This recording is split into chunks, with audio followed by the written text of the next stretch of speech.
Hello everyone. So today in this video we will study about the Pharmacy Act 1967. ठीक है, Pharmacy Act 1967. Pharmacy Act 1967 जो है इसके पढ़ने के क्या फ़ायदे हैं, पहले हम लोग वो डिस्कस करेंगे कि what are the benefits of Pharmacy Act 1967 and then we will discuss the section 1 only in this video. Alright, so benefits इसके ये हैं section Pharmacy Act 1967 के कि जो students who wants to join pharmacy must read this act. Okay, जो भी student pharmacy profession को join करना चाहते हैं in the form of the professional degree of 5 years और in the form of diplomas, alright, तो इस एक्ट को ज़रूर पढ़ें. तो इस एक्ट को पढ़ने से ये फ़ायदा होगा कि आपको कंसेप्ट आएगा रजिस्ट्रेशन का, अटेंडेंस का, लेक्चर्स का, स्टडी कोर्स का, ड्यूरेशन का and many more things in this act. मतलब पूरा आपको एक समराइज़ करके फार्मेसी प्रोफेशन का बताया जाएगा इस एक्ट में कि डूज़ एंड डोंट्स और इसकी और चीज़ें क्या हैं.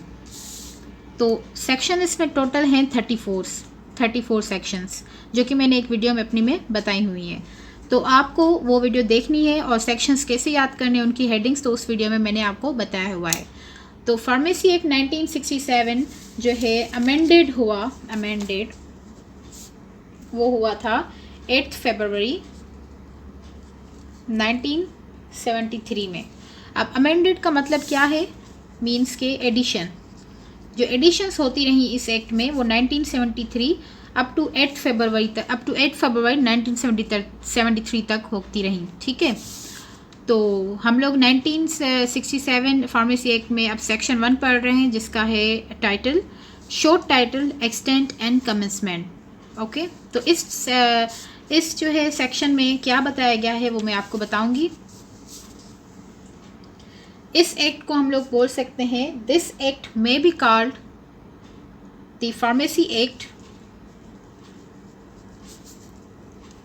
1967. इसको हम बोलेंगे फार्मेसी एक्ट 1967. इस सेक्शन में हम लोग कुछ पॉइंट्स डिस्कस कर रहे हैं, वो आपको जो है समराइज करनी है. तो short title, extent and commencement में फर्स्ट जो पॉइंट है वो है this act may be called as the pharmacy act 1967. Okay, now second point है it extends to the whole of Pakistan. अब इसका क्या मतलब है, मतलब ये है कि ये सारे पाकिस्तान में जो है एक्सटेंड की जाएगी, यानी कि स्प्रेड हो जाएगा सारे पाकिस्तान में. ऑलराइट, सारे पाकिस्तान के प्रोविंसेस में इस एक्ट को जो है फॉलो किया जाएगा. आफ्टर दैट थर्ड पॉइंट क्या है इसकी, it shall come into force for once. मतलब इसका ये है कि अगर एक दफ़ा इसका अप्रूवल हो गया सेंट्रल काउंसिल के थ्रू, सेंट्रल गवर्नमेंट के ज़रिए, तो ये जो है एक ही दफ़ा जो है साइन हो गया तो ये अप्रूव हो जाएगा और ये जो है एक्सटेंड हो जाएगा होल ऑफ पाकिस्तान में. तो ये 3 पॉइंट्स जो हैं इस सेक्शन 1 में डिस्कस की गई हैं जो कि आपको समराइज़ करनी है. सेक्शन 2 को समझने के लिए आपको दूसरी वीडियो देखनी होगी. Thank you.